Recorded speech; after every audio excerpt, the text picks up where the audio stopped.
இந்த நாளிலே நாம் கற்றுக்கொள்ள போகிற ஒரு தேவ மனிதனுடைய வாழ்வு யெப்தா புறக்கணிக்கப்பட்டவன். யெப்தா புறக்கணிக்கப்பட்டவன். வாசிப்போம். நியாயாதிபதிகள் 11ஆம் அதிகாரம் 1-2 வசனங்களை வாசிப்போமாக. கீலேயாத்தியனான யெப்தா பலத்த பராக்கிரமசாலியாய் இருந்தான். அவன் பரஸ்திரியின் குமாரன். கீலேயாத் அவனை பெற்றான். கீலேயாத்தின் மனைவியும் அவனுக்கு குமாரர்களையும் பெற்றாள். அவன் மனைவி பெற்ற குமாரர் பெரியவர்களான பின்பு அவர்கள் யெப்தாவை நோக்கி,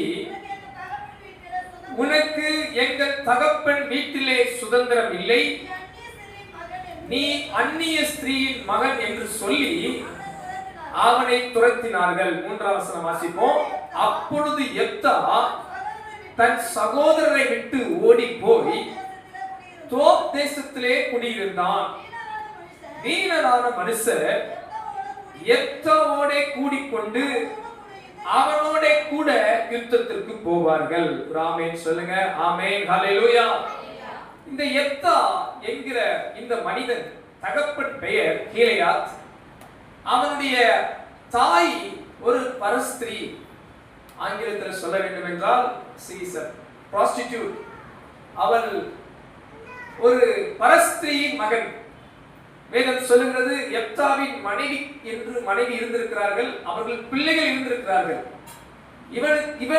இவனை பெற்றெடுத்த அந்த அம்மா அவர்கள் ஒரு அந்நிய ஸ்திரீ, ஒரு அங்கீகரிக்கப்பட முடியாத சூழலில் பிறந்தவன் இந்த யெப்தா.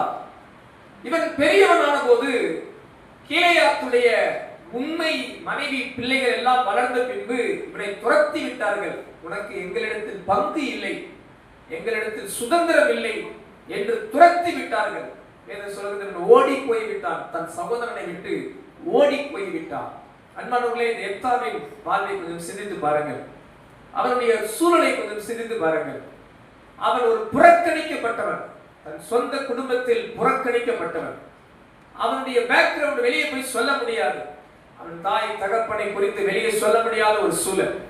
அப்படிப்பட்ட புறக்கணிக்கப்பட்ட பின்னணியும் சொந்த சகோதரர்களை துரத்தி விட்டார்கள். சொந்த சகோதரர்களால் வெறுக்கப்பட்டவன், ஒதுக்கப்பட்டவன். அவன் தன் சகோதரரை விட்டு ஓடி போய் விட்டான் என்று வேதம் சொல்கிறது.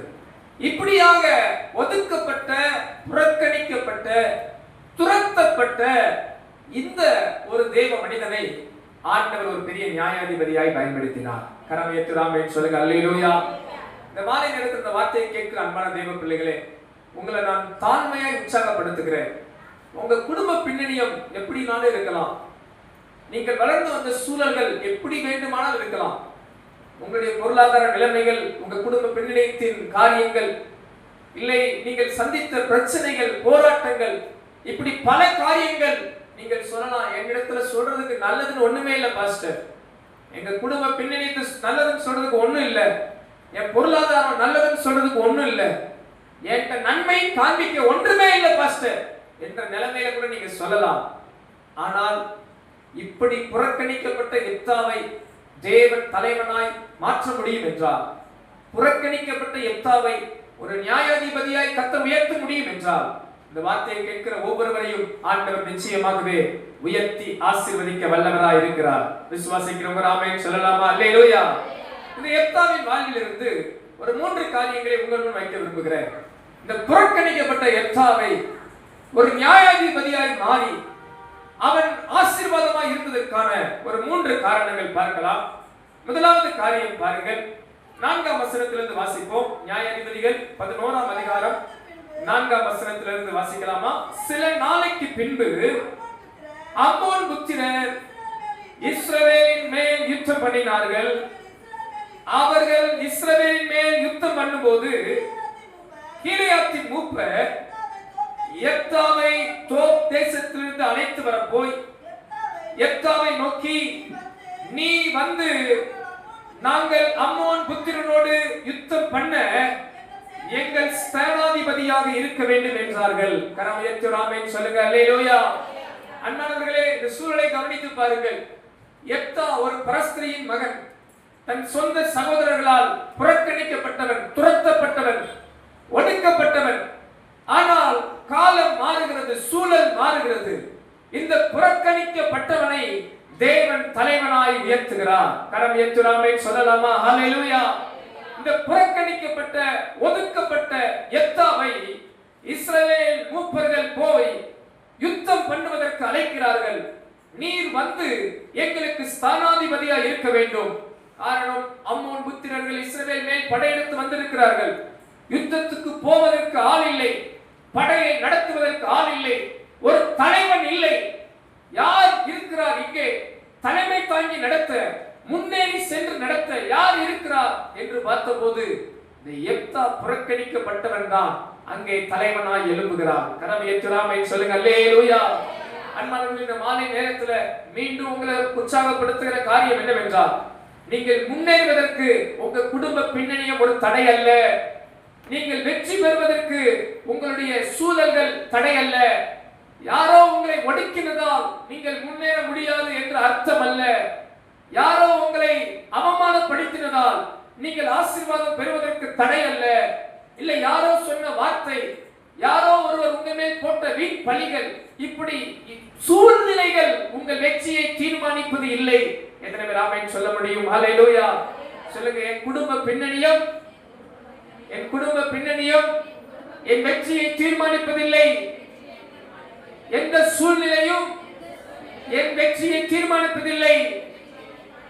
ஆண்டவர் என்னோடு இருக்கும்போது நான் வெற்றி பெற முடியும். அல்லேலூயா. இந்த எப்தாவை பாருங்கள். இவன் புறக்கணிக்கப்பட்டவன், இவன் எல்லாராலும் ஒதுக்கப்பட்டவன், ஒடுக்கப்பட்டவன், துரத்தப்பட்டவன். காலம் மாறினது. இந்த புறக்கணிக்கப்பட்டவன் தான் இந்த படையை நடத்துகிற சேனாதிபதியாய் மாறுகிறான். அன்பானவர்களே, உங்களை தாழ்மையா உற்சாகப்படுத்துகிறேன். உங்களை அவமானப்படுத்துகிறவன் மத்தியிலே நீங்க இன்னும் திறமையா ஓடுங்க. இன்னும் உங்க திறமையை வளர்த்துக் கொள்ளுங்க. உங்களை இழிவுபடுத்துகிற ஜனத்தின் நடுவே உங்க திறமையை வளர்த்துக் கொள்ளுங்க. உங்களை உதாசீனப்படுத்துகிற ஜனத்தின் நடுவே நீங்க இன்னும் எழுப்பி பிரகாசிக்க ஆண்டவர் உங்களுக்கு பலன் தருவாராக. வேதம் சொல்கிறது, இவன் பலத்த பராக்கிரமசாலியா இருந்தார். அன்பானவர்களே, ஒடுக்கப்பட்டாலும் ஒதுக்கப்பட்டாலும் ஒரு பராக்கிரமசாலி தேவை என்று வந்தபோது எப்தா தான் வர வேண்டியது இருந்தது. அதனால் நீங்க உங்க திறமையை வளர்த்துக் கொள்ளுங்கள். நீங்க தொடர்ந்து முன்னேறுங்கள். பேசுவோர் பேசட்டும், தூற்றுவோர் தூற்றட்டும், உங்களை இழிவுபடுத்துவோர் இழிவுபடுத்தட்டும், உங்களை ஒடுக்க நினைப்போர் ஒடுக்க நினைக்கட்டும். உங்களுக்கான ஓட்டம், உங்களுக்கான வாழ்வு, உங்களுக்கான குறிக்கோள் என்று முன்னேறி கொண்டே இருங்கள். ஒரு நாள் நிச்சயம் வரும். புறக்கணிக்கப்பட்ட இடத்திலே தேவன் உங்கள் தலையை மீண்டும் உயர்த்த வல்லவராய் இருக்கிறார். ஹல்லேலூயா. எத்தனை விசுவாசத்தோட ஆமென் சொல்ல முடியும்? நீ எல்லாத்துக்கும் லாய்க்கப்பட மாட்டப்பா, நீ வேஸ்ட், நீ வேண்டாம் என்று சொன்ன ஜனத்தின் நடுவே நீதான் எனக்கு தேவை, நீதான் எங்களுக்கு தலைவரா இருக்கணும், நீங்க தான் எனக்கு ஆசீர்வாதம் என்கிற சொல்லுகிற நிலைமையிலே கர்த்தர் உங்களை வைக்க வல்லவராய் இருக்கிறார். விசுவாசமா ஆமென் சொல்ல முடியுமா? ஆமென். ஹல்லேலூயா. நான் இந்த வேதாந்த கல்லூரி போன காலங்கள் நான் நினைவுபடுத்தி பார்க்கிறேன். நான் வேதாந்த கல்லூரி போகும்போது கல்கட்டாவில் வேதாந்த கல்லூரி படித்தேன். அப்போ போகும்போது எனக்கு எங்கள் பாஸ்டர் சொல்லி அனுப்பிட்டார், டிக்கெட் மட்டும் போட்டோம், அங்கே எங்கே போகிறேன், எங்கே தங்க போகிறேன், யாரை சந்திக்கணும் ஒன்றுமே தெரியாது. கண்ணை கட்டி காட்டில் விட்டது தான், அப்படி தான் போகிறேன். எனக்கு தெரிஞ்சதே தமிழ் தான், எனக்கு இங்கிலீஷ் பேச தெரியாது. கொஞ்சம் கொஞ்சம் வாசிப்போம், எழுத சொன்னால் ஏதாவது அடித்து விடுவோம். கொஸ்டினே திரும்ப திரும்ப 3 தடவை எழுதுனா அரை பக்கம் நிறைஞ்சிடும். அப்படியே அதுக்கு ஒரு மார்க் போட்டால் பாஸ் போட்டுருவோம். அப்படிதான் இஷ்யூ வாசி டாட்டுன்னு போட்டு பக்கத்தில் நிரம்பி காலத்தை ஓட்டிட்டு இருக்கோம். அங்கே போனால் ஃபுல்லாக இங்கிலீஷ் மீடியம் நிறையா இருக்குது, சொன்ன நேரம் ஆயிரும். சுருக்கமாக சபத்தை மட்டும் சொல்கிறேன். அப்போ நான் கல்லூரியில் போய் அங்கே அப்ளிகேஷன் போட்டபோது ஒரு அம்மா ரிசப்ஷனில் இருந்த, எங்கள் காலேஜில் இருந்த ரிசப்ஷனில் இருந்த ஒரு மேடம் என்னை பார்த்து கேட்டாங்க, எதுக்குப்பா நீ தமிழ்நாட்டிலேருந்து இங்கே வந்தேன்? ஏதோ அவங்க பேசுறது கொஞ்சம் புரிஞ்சிச்சு. அந்த அளவுக்கு அது கர்த்தர் கிருபை பாராட்டுறதுக்காக ஸ்தோத்திரம். அந்த அம்மா கேட்ட கேள்விக்கு நானும் பதில் சொன்னேன். 10 நிமிஷம் 15 நிமிஷம் மூச்சு வாங்க சொல்றேன். எங்கிருந்து ஊர்ல கிளம்புறது எனக்கு தெரிஞ்ச எல்லா இங்கிலீஷ் ஏபிசிடி 26 எழுத்து வச்சு என்னென்னலாம் வார்த்தை மேக் பண்ண முடியுமோ மேக் பண்ணி நான் சொல்றதை பார்த்து அந்த அம்மா பயந்துட்டாங்க. இது விட்டு கொஞ்ச நேரம் விட்டு அவருக்கு ஹார்ட் அட்டாக் வந்துடும் போல no problem no problem keep calm calm no problem don't worry be happy அப்படின்ட்டு நீ தட்டி கொடுத்து நீ பதில் சொல்ல வேணா போய் உட்கார மாட்டாங்க. பார்த்தீங்கன்னா இன்டர்வியூ வச்சாங்க. எல்லா ஃபேக்கல்ட்டியும் சுற்றி உட்காந்துருக்காங்க.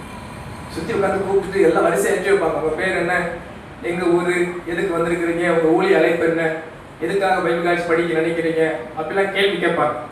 அப்போ ஒரு பாஸ்டர், அங்கிருந்து ஒரு கல்கட்டா பாஸ்டர் எனக்கு சொல்லி இருந்தாரு, அப்பா கண்டிப்பாக கேள்வி கேட்பாங்க, கேள்வி கேட்டாங்கன்னா சொல்லிடு, எனக்கு ஊழியை செய்யறதுக்கு பாரம் இருக்குன்னு ஒரு இங்கிலீஷ்ல ஒரு லைன் மட்டும் எனக்கு எழுதி கொடுத்தாரு. இதை மட்டும் மனப்பாடம் பண்ணிக்க. ஆகா அருமை, இப்படிதான் நம்ம படிச்சிருவோமே அவங்க அந்த ஒரு லைன் மட்டும் நைட் எல்லாம் படிச்சு வச்சுட்டு மனம் வச்சு போயிட்டு உங்க பேர் என்னன்னு கேட்டாங்க. சொல்லிட்டேன். எதுக்கு இங்க வந்திருக்கீங்க, ஒரு வார்த்தையை அழகா அடிச்சு விட்டேன். அடிச்சு விட்டு அகட விடுவாங்கன்னு பார்த்தா பைபிள் இருக்கிற இண்டெக்ஸை சொல்லிட்டாங்க. என்ன சொல்லணுமா, இங்கிலீஷ்ல நான் சொல்லணும். ஜெனிசிஸ், எக்ஸோடஸ், லெவிட்டிகஸ், நம்பர்ஸ், நியூட்ரானமி இங்கிலீஷ்ல சொல்லணும். ஆதியாகமம் படிக்கிறோம்ல சின்ன பிள்ளைகளுக்கு சொல்லுங்கட்டாங்க. நான் போய் பார்த்தா ஐயோ என்கிட்ட இங்கிலீஷ் பைபிளே இல்லை, அதனால வரைக்கும் இங்கிலீஷ்ல சொல்லவா. அப்புறம் நான் எனக்கு அவங்க பேசுறது புரிஞ்சு நான் கேட்டேன் தமிழ் அப்படின்ட்டேன். அவங்க சரிட்டாங்க. யாருக்கும் தமிழ் தெரியாது. 8 பேர் சுத்தி உட்கார்ந்துருக்கிறாங்க. அவங்ககிட்ட நான் தமிழ்ல சொல்றேன். ஆதியாகமம், யாத்திராகமம், லேவியராகமம், வேண்டாகமம், உபாகமம், யோசுவா, நியாயாதிபதிகள் சொல்லிக்கிட்டு சிரிக்க ஆரம்பிச்சிட்டாங்க. நான் என்னமோ அவங்களுக்கு அந்நிய பாஷை பேசுற மாதிரி தெரிஞ்சிருச்சு போனேன். அவங்க சிரிச்சு உருண்டுட்டாங்க. எனக்கு மறந்துருச்சு. அதுக்கு மேல எப்படி நாள் வருது, கொஞ்சம் தூரம் போராடி மறந்துருச்சு. இதுக்கு மேல எப்படி சொல்றது, நான் அப்படியே அமைதி ஆயிட்டேன். அவங்க எல்லாம் சிரிச்சுட்டு பார்த்துட்டு ஓகே நோ ப்ராப்ளம் சொல்லிட்டு சொன்னாங்க. இல்லைங்கோ எங்களுக்கு தெரியாது, உன்னை எடுக்குமா மாட்டோமான்னு தெரியாது. இங்க படிக்க ரொம்ப கஷ்டம், ஈஸியா பாஸ் பண்றது கஷ்டம், ரொம்ப டஃப்பா இருக்கும். உங்க நேம் போர்ட்ல வந்தா பார்க்கலாம், இல்லைன்னா சொல்ல முடியாது, போயிட்டு வாங்கிட்டாங்க. எனக்கு மோகமே செத்து போச்சு. என்னடா கூப்பிட்டு வச்சு நேம் போர்ட்ல பேர் வந்தாதான் நம்மளை பைபிள் காலேஜில் எடுப்பண்ட்டாங்க. நான் போய் என்ன ஜோம் பண்ண முடியல, ஒன்றும் பண்ண முடியல. எப்படி எங்க பாஸ்டர் சொல்லுவேன் போட போட்டு நான் ஒரே ஜோம் பண்ணேன். 1 நிமிஷம் தான் பண்ணேன். சில நேரம் பாருங்க நெருக்கத்துல ஆண்டர் நான் 1 நிமிஷம் தான் ஜோம் பண்ண வைக்கிறாரு. என்னைய அந்த ஒரு நிமிஷம் ஜபத்தி ஆண்டர் கேட்டுறாரு. பாருங்க அந்த 1 நிமிஷம் ஜோம் பண்ணேன். ஆண்டவரே நான் திரும்ப மட்டும் ஊருக்கு போக மாட்டேன். இந்த கல்கட்டாலே நான் ஊழியம் செஞ்சுட்டு இருக்கட்டும். திரும்ப நான் ஊழியத்துக்கு நான் எங்க போக கூடாது. ஒண்ணு பாஸ்டரா முடிச்சு போகணும், இல்ல இங்கே எங்கேயாவது ஊழியம் செஞ்சு கிடந்துட்டு போறேன். சும்மா பைபிள் காலேஜில் சேர்க்கிறேன்னு நான் நம்பிடக்கூடாது. ஊருக்கு போயிடக்கூடாது, இழுத்து பத்தி தூங்கிட்டேன். அடுத்த நாள் காலேஜில் போய் பார்த்தா இருக்கிற நேம் லிஸ்ட்லயே கடைசி பேர் நம்ம பேர் தான் இருந்துச்சு. அப்பா கத்தாவே சோத்திரம், கடைசியாவது நமக்கு சீட்டை கொடுத்தாங்களே அப்படின்னு உள்ள ஏறி போயாச்சு. காலேஜுக்கு போனா அங்க பேசினா எல்லாம் உள்ளுக்குள்ள எல்லாம் டீச்சிங் இங்கிலீஷ் இருக்கும், வெளியே வந்தா பூரா பெங்காலி இருக்கும். நிறைய ஒரு சாட்சி அங்க இப்ப சொல்லியிருக்கிற நேரம் ஆயிடுச்சு சொன்னா டைம் ஆயிடும். அப்ப பாருங்க எனக்கு தமிழ் நம்ம பேசுறது தமிழ் தானே. அப்ப நமக்கு மண்டையே காஞ்சி போச்சு. இவன் எந்த உலகத்துல இருக்குன்னே தெரியல. நம்ம ஊர்ல தான் இருக்கிறோமா இல்ல எங்கேயாவது இருக்கிறோமா, என்ன பேசணும்னே புரியல. அந்த மாதிரி ஆயிட்டேன். அப்ப பாருங்க ஒரு முறை ஒரு ப்ரொஃபஸர் வந்து டீச் பண்ணி சொல்றாரு, இந்த பிள்ளைகளுக்குலாம் புரியும், படிக்கிற பிள்ளைகளுக்கு ட்ரூ ஆர் ஃபால்ஸ் வரும். அப்ப சொல்றாரு ட்ரூ ஆர் ஃபால்ஸ் வரும்போது டி எஃப் மட்டும் போடக்கூடாது. போட்டா நீங்க எப்படி எழுதணும், ஃபுல்லா எழுதணும். சும்மா டி மாதிரி எஃப் இப்படி போட்டுக்கிட்டு இருந்தீங்கன்னா நான் மார்க்கை குறைச்சிருவேன் அப்படின்ட்டாரு. அது வரைக்கும் நான் ஒழுங்கா எழுதிக்கிட்டு இருந்தாரு, ட்ரூ ஃபால்ஸ் எழுதிக்கிட்டு இருந்தேன். அவர் சொன்ன இங்கிலீஷ் எனக்கு புரியல. எனக்கு என்ன புரிஞ்சிச்சுன்னா, ஃபுல்லா எழுதி கஷ்டப்படாதீங்கப்பா, எப்படி மட்டும் எழுதுங்க, டி எஃப் மட்டும் போடுற மாதிரி புரிஞ்சிருச்சு. இதை கேட்டுட்டு எக்ஸாம்ல நம்ம உற்சாகமா டி எஃப் போட்டு அடிச்சு கொடுத்தா எல்லா பேப்பரையும் கொடுத்துட்டாரு. கடைசி கொடுத்தாரு இலங்கோ அப்படின்னு கொடுத்தாரு. நான் உற்சாகமா ஒரு ஃபர்ஸ்ட் மார்க் அது வாங்கிட்டோமோ அப்படின்னு போனா ஃபுல்லா மைனஸ் மார்க். பார்த்துட்டு you don't deserve to study here அப்படி தூக்கி போட்டார் பேப்பரை. ஐயோ என்ன செய்யறது, ஃபர்ஸ்ட் இயர் ஃபர்ஸ்ட் செமஸ்டர் பேப்பரை தூக்கி மூஞ்சில போட்ட மாதிரி கையில கொடுத்துட்டாரு. மூஞ்சில தூக்கி போடல, கையில கொடுத்துட்டாரு. எனக்கு வாங்கிட்டு வந்து என்ன பண்ணாரு, இப்படி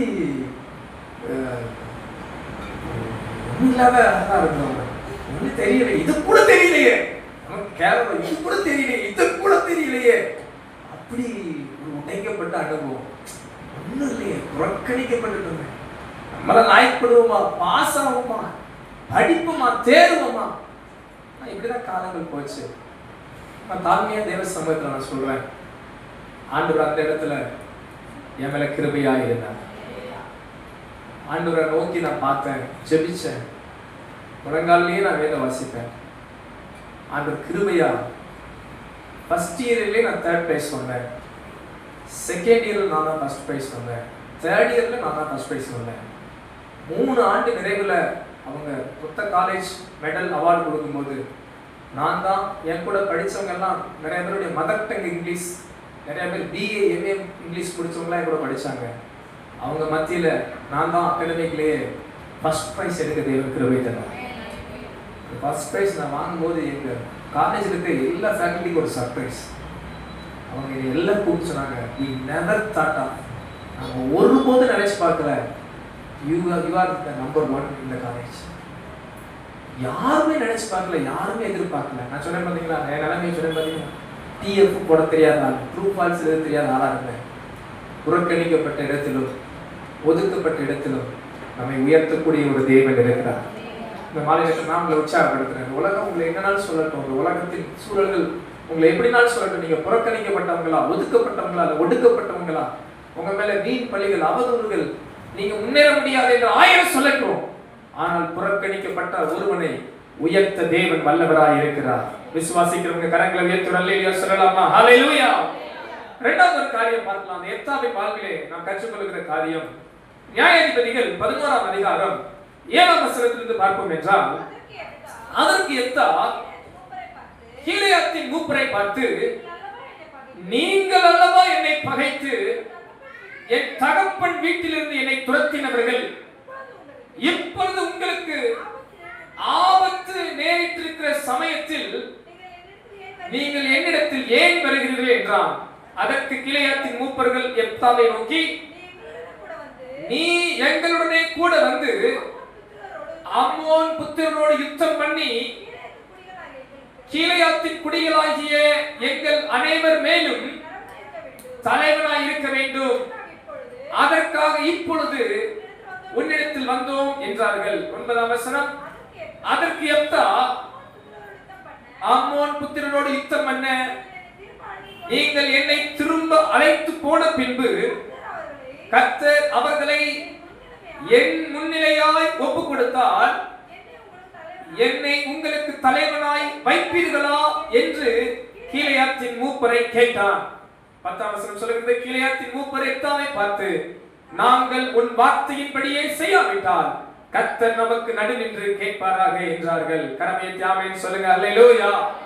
இரண்டாவது காரியம் பாருங்கள், இந்த கீலேயாத்தின் மூப்பர்கள் எப்தாவை பார்த்து சொல்கிறார்கள், எத்தா நீர்தான் வந்து அம்மன் புத்திரரோடு சண்டையிட வேண்டும், நீர்தான் எங்களுக்கு தலைவனாய் இருக்க வேண்டும் என்று சொன்னபோது எப்தா முதல்ல சொன்னா, ஐயா நீதானே என்னை துரத்தி விட்ட, நீங்க தானே எங்க தகப்பன் வீட்டிலிருந்து என்னை ஒரு புறக்கணிக்கப்பட்டவன் போல என்னை அனுப்பி விட்டீர்கள், இப்போ உங்களுக்கு ஆபத்து வந்த உடனே என் தேவை உங்களுக்கு காணப்படுதா என்று கேட்டாலும் அவர்கள் சொன்னபோது புறக்கணித்தவர்களுக்காக உதவி செய்ய எப்தா அங்கே சென்றான். கரமையை ஆமென் சொல்லுங்க, ஹல்லேலூயா. இரண்டாவது காரியம் எப்தாவின் வாழ்விலே நாம் கற்றுக்கொள்ள வேண்டிய பாடம், இந்த உலகம் நம்மை சூழ்ந்து புறக்கணித்தவர்கள் எத்தனை பேர் இருந்தாலும் அவர்களுக்கு ஒரு கஷ்டம், ஒரு உபத்திரவம், ஒரு ஆபத்து வந்தா என்னை புறக்கணித்தார்களே அவங்க கஷ்டப்படட்டும் நீங்க நினைக்க கூடாது. இந்த எப்தா தன்னை புறக்கணித்தவர்களுக்கும் உதவி செய்ய ஒரு தலைவனாய் முன் வந்தான். எத்தனை பேர் ஆமென் சொல்றீங்க? அல்லேலூயா. பாருங்க, இயேசு தமக்கு சொந்தமானவர்களுக்கு வந்தார், தமக்கு சொந்தமானவர்களோ அவரை ஏற்றுக்கொள்ளவில்லை என்று வேதம் சொல்கிறது. ஆனாலும் பாருங்கள், இயேசு தமது ஜனத்துக்காக ஜீவனையே கொடுத்தார். ஹல்லேலூயா. இந்த மாலை நேரத்தில் உங்களை உற்சாகப்படுத்துகிறேன், புறக்கணித்தவர்களுக்கும் உதவி செய்கிற மனப்பான்மை நமக்கு இருப்பதாக. எப்தாவுக்கு அந்த மனப்பான்மை இருந்துச்சு. தன்னை துரத்தி விட்டவர்கள், புறக்கணித்தவர்கள், அவர்களுக்கு ஒரு ஆபத்து வந்தபோது இவன் அவர்களை தலைமை தாங்கி அவர்களுக்கு ஒரு வெற்றியை கொடுக்க இவன் முன்பாக வந்தான். இந்த மாலை நேரத்தில் உங்களை உற்சாகப்படுத்துறேன், இந்த உலக மனிதர்கள் எப்படி இருப்பாங்கன்னா, தங்களை யாராவது கஷ்டப்படுத்திட்டா அவங்களுக்கு ரெட்டிப்பா கஷ்டம் வரும்னு நினைப்பாங்க, இல்ல அவங்களுக்கு கொஞ்சமாவது கஷ்டம் வரும்னு நினைப்பாங்க. அவங்க வர்ற கஷ்டத்தை பார்த்து சிரிப்பாங்க, மகிழுவாங்க, இல்ல சந்தோஷப்படுவாங்க, இல்ல சொல்லுவாங்க உனக்கு தேவை, இவளுக்கு இதுவும் தேவை, இன்னும் தேவை அப்படின்னு. சில நேரம் அவங்க கஷ்டப்படும்போது சொல்லும்போது அப்படியே முகம் அப்படியே வாடலா அப்படி துக்கப்படுற மாதிரி கேட்கும், உள்ள ஆகா அவங்க என்ன பரமசமா இருக்கும். எனக்கு தெரியும், அப்பவே தெரியும் உனக்கு இப்படி எல்லாம் நடக்குன்னு தெரியும் அப்படின்ற முள்ள பொங்கும். இதெல்லாம் உலக மனிதர்கள். நீங்க தான் அப்படி இருக்க மாட்டீங்க. அல்லேலூயா. நீங்களும் அப்படி இருக்க மாட்டீங்க. ஆமென். எத்தனை பேர் ஆமென் சொல்ல முடியும்? ஆனா நம்மை துன்பப்படுத்துறவர்களுக்காக ஜெபிக்கிற கிருபையை கர்த்தர் நமக்கு தருவாராக. நம்மை நிந்திக்கிறவர்களுக்காக, நம்மை துன்பப்படுத்துறவர்களுக்காக ஜெபிக்கிற கிருபையை ஆண்டவர் உங்களுக்கு எனக்கு கொடுப்பாராக. சத்துருக்களை சிநேகிக்கிறவர்களாய் ஆண்டவர் நம்மை மாற்றுவாராக. இந்த யெப்தா தன்னை புறக்கணித்தவர்களுக்காக உதவி செய்ய முன்வந்தான். அன்பானவர்களே, நீங்க ஒரு நல்ல தலைவரா எழுப்பணும்னா உங்களை புறக்கணித்து உதாசீனப்படுத்தி உங்களை நிந்தித்து உங்களை வேதனைப்படுத்துறவங்களுக்காகவும் உதவி செய்கிற மனதை கர்த்தர் நமக்கு தருவாராக. விசுவாசம் ஆமென் சொல்லலாமா? அல்லேலூயா. அப்படி நீங்க இருக்கும்போது கர்த்தர் உங்களை நிச்சயமாகவே ஆசீர்வதிப்பார். மூன்றாவது காரியம், நியாயாதிபதிகள் 11ஆம் அதிகாரம் 11ஆம் வசனம் வாசிக்கிறோம். அப்பொழுது யெப்தா கீலேயாத்தின் மூப்பரோடே கூட போனான். ஜனங்கள் அவனை தங்கள் மேல் தலைவனும் ஸ்தானாதிபதியுமாக வைத்தார்கள். எல்லாரும் சேர்ந்து அந்த வார்த்தை வாசிக்கலாமா? ரொம்ப அருமையான வார்த்தை. சேர்ந்து வாசிப்போமா? யெப்தா தன் காரியங்களை எல்லாம் மிஸ்பாவிலே கர்த்தருடைய சந்நிதியிலே சொன்னான். ஆமென் சொல்லுங்க. அல்லேலூயா. இந்த யெப்தாவிலிருந்து நாம் கற்றுக்கொள்கிற பாடம், முதல் காரியம், புறக்கணிக்கப்பட்டவனை தலைவனாய் உயர்த்த தேவனால் கூடும். இரண்டாவது பாடம், நாம் புறக்கணித்தவர்களுக்கு உதவி செய்ய வேண்டும் என்று தேவன் விரும்புகிறார். மூன்றாவது பாடம் கவனியுங்கள். இந்த யெப்தா பலத்த பராக்கிரமசாலி. அவனை தலைவனாய் மாற்றி விட்டார்கள், ஸ்தானாதிபதியாய் மாற்றி விட்டார்கள். அப்படி மாற்றின உடனே அவனுக்குள்ள பெருமை வரல. அவன் வாங்க போய் சண்டை போடுவோம், வாங்க நம்ம பலசாலி, நம்ம ஜெயிச்சிருவோம் அப்படி ஓடாம வேதம் சொல்கிறது, யெப்தா மிஸ்பாவிலே கர்த்தருடைய சந்நிதியிலே தனது காரியங்களை எல்லாம் சொன்னான். அல்லேலூயா. அண்ணா என்ன அர்த்தம்? யுத்தத்துக்கு போவதற்கு முன்பாக யெப்தா தேவனை சார்ந்து கொண்டான், தேவ ஒத்தாசையை நாடினான், தேவ பிரசன்னத்தை எதிர்பார்த்தான். ஆண்டவர் வந்து அவனுக்கு வெற்றி தர வேண்டும் என்று யெப்தா தேவனை சார்ந்து கொண்டவனாய் அந்த அம்மோன் புத்திரரை மேற்கொண்டான். அல்லேலூயா. இந்த மாலை நேரத்தில் உங்களை நான் மீண்டும் உற்சாகப்படுத்துகிற காரியம், உங்களுக்கு நிறைய திறமைகள் இருக்கலாம், உங்களுக்கு நிறைய தாளந்துகள் இருக்கலாம், உங்களுக்கு நிறைய ஆசீர்வாதங்கள் இருக்கலாம். அன்பானவர்களே, ஒரு போராட்டம், ஒரு பிரச்சனை வரும்போது அதை மற்றும் முழுசா நம்பி சார்ந்து இருக்கிறாதபடி கர்த்தருடைய சந்நிதியில உங்க காரியங்களை ஒப்புவிக்க ஆண்டவர் உங்களுக்கு பலன் தருவாராக. வேதம் சொல்லுகிறது, ஒரு காரியத்தை கர்த்தரிடத்தில் ஒப்புவி, அவரே காரியத்தை வாய்க்க பண்ணுவார். என்னால முடியும், எனக்கு திறமை இருக்கு, எனக்கு ஞானம் இருக்கு, எனக்கு பலன் இருக்கு, ஆல் சப்போர்ட் இருக்கு, எல்லாம் இருக்கு, நான் ஜெயிச்சிருவேன் என்ற எண்ணம் நமக்கு வேண்டாம். அன்பானவர்களே, இந்த யெப்தா பலத்த பராக்கிரமசாலி இருந்தாலும், இவனோடு ஒரு சேனை இருந்தாலும், இவன் கர்த்தரை சார்ந்து கொண்டு அந்த யுத்தத்திலே ஜெயம் எடுத்தான். கர்த்தரை நம்பி அந்த யுத்தத்திலே அவன் வெற்றியை கண்டான். இந்த மாலை நேரத்தில் இந்த வார்த்தையை கேட்கிற தேவ பிள்ளைகளை உங்களை உற்சாகப்படுத்துகிறேன். நீங்களும் ஆண்டவரை சார்ந்து கர்த்தரை பற்றிக் கொண்டு எல்லா விதங்களிலும் ஒரு வெற்றியுள்ள வாழ்க்கை வாழ தேவன் உங்களை ஆசீர்வதிப்பாராக. ஹல்லேலூயா. யெப்தா புறக்கணிக்கப்பட்டவன், புறக்கணிக்கப்பட்ட அவனை தேவன் தலைவனாய் மாற்றினான். யார் புறக்கணித்தாரோ அவர்களுக்கு இந்த யெப்தா உதவி செய்தான். தன் சுயபலத்தை நம்பியிராமல் கர்த்தரை சார்ந்து யுத்தத்திலே ஜெயம் பெற்றான். இந்த வார்த்தையை கேட்கிற ஒவ்வொருவரையும் ஆண்டவர் நிச்சயமாய் ஆசீர்வதிப்பாராக. உங்கள் வாழ்விலும் தேவன் மகிமையான மகத்துவமான காரியங்களை செய்து உங்கள் சூழ்நிலைகளை மாற்றி உங்களை எல்லா விதங்களிலும் ஆண்டவர் ஆசீர்வதிப்பாராக. முடிந்தவர்கள் அப்படியே எழுந்து நின்று நாம் ஜெபம் பண்ணுவோமா?